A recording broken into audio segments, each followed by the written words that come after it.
I used to spend the night in hotel parking lots. What was I gonna do? I ain't had nowhere to stay, so I lived in the car. I had $35. And I said, come on, God, man, I've been trying to make this dream come true. You done left me out here like this. And I was crying so hard that he just said, I didn't like hear a voice or nothing, but he spoke to me, and however he said, if you get up, I'm gonna take you places you ain't never been. Now I was finna quit. So I said, skip it.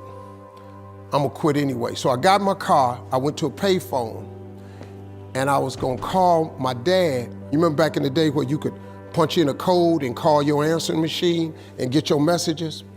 So I called and I punched in the code, and it said, doop.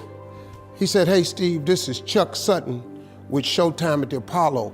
We saw a tape of you. You're very funny. If you could get here Sunday night, we'd love to put you on television. Call me back, let me know if you can make it. So I hung the phone up, I'm crushed, because my whole dream of being on TV, and I couldn't get to New York. I got $35. How am I gonna get to New York?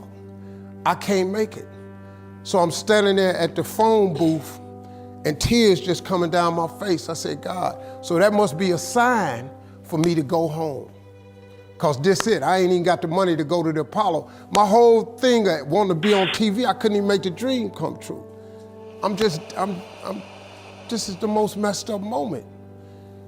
And so I said, man, let me call this dude back and see if he said this Sunday. Because maybe he said next Sunday, and I can hustle up a little bit of money or something. I don't know what I'm gonna do, but let me just call him back. So I called him back. Steve, this is Chuck Sutton, Showtime at the Apollo. We saw a tape of yours. You're very, very funny. Look, we have an opening Sunday night at Showtime at the Apollo. If you can make it, we'd love to put you on TV. I said, it's this Sunday. Before I hit the button, I heard, doop, you have another message. Now, it wasn't there before. So I punched my code in. I listened to the second message. It said, Steve Harvey, this is Tom Sobel from the Comedy Caravan. This was a Thursday. He said, I have a gig in Jacksonville, Florida on Friday night that pays $150. If you can get there Friday night, you'll make $150. So I called him back and I said, hey Tom, did you get a gig away? He said, no, it's still available. He said, can you get there? I said, I'm in Pensacola, Florida. I'm 3.5 hours away. So I drive to Jacksonville, Florida, and that night I made the 150. The club owner said, man, you funnier than the guy we hired. If you stay tomorrow night, I'm gonna give you another $150. So now I got $300 now. So I get on the phone, I call Chuck Sutton. I say, hey man, is the gig still available at Showtime at the Apollo? He said, yeah, we got one opening left. I said, I'll be there. So I called Eastern Airlines, who used to be open back then. They had a special for $99 going from Jacksonville, Florida to New York round trip. So I parked my car at the airport. I got it.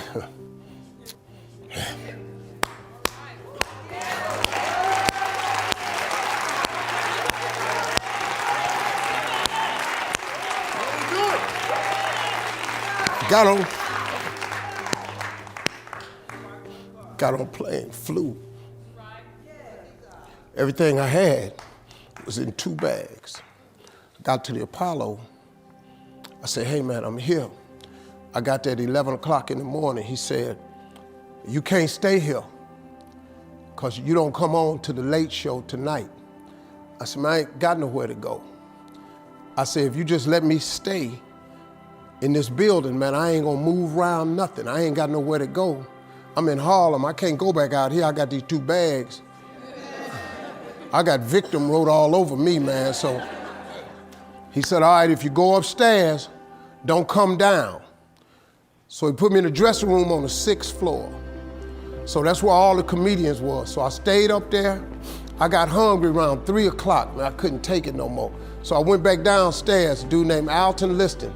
I said, hey man, he said, man, I thought I told you, don't come down them damn steps.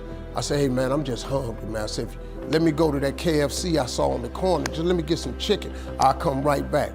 He said, man, if you ain't back in 20 minutes, you ain't getting in this building. So I went, bought me some chicken, came came back. So the comedians started coming in the building. They started coming up on the 6th floor. So I meet this guy named D.L. Hughley.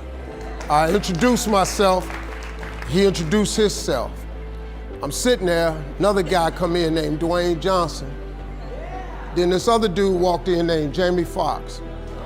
And I introduced myself. We don't know each other, ain't none of us famous. It's 1991, man. They gave everybody the lineup. I was on the last show of the night. I don't go on to 11 at night. I done had this 4 pieces of chicken.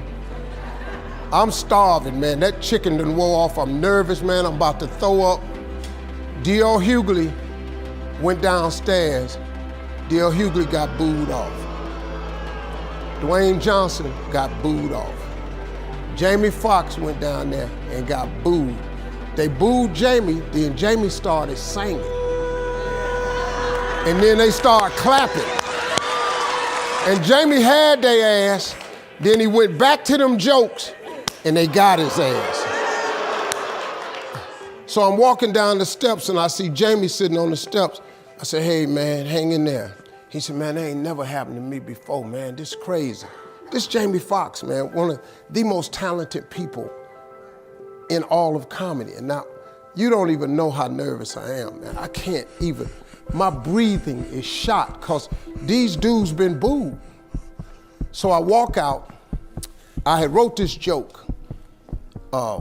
Mike Tyson had got in a fight in Harlem with this heavyweight named Mitch Green. Mike Tyson had hit the dude in the eye in the store. Now he was on the news, his eye was swollen. So the joke I wrote was, they was interviewing Mitch Green and he was telling everybody what happened, but his eye took over the interview. And I wrote this joke that his eye started talking and was just, I tell you what happened. The heavyweight champ's fist is coming towards my face. I just said, Lord, Lord, Lord. And I wrote this whole joke about this dude's eyeball talking. And when the punch came, and all this here,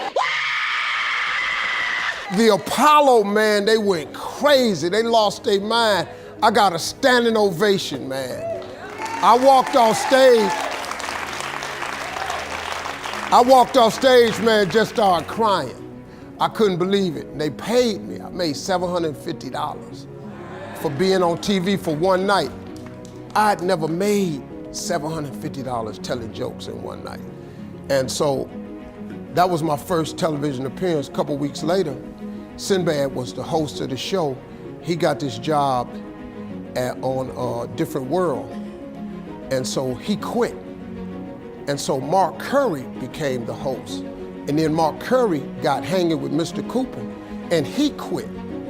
And they came to me and said, would you come back to New York and host amateur night for us to just try you out? Oh, ain't no problem. And so I went to New York, I hosted amateur night and I was killing. But every time we went to commercial break, I was supposed to let the warm-up act take over like Ruben does.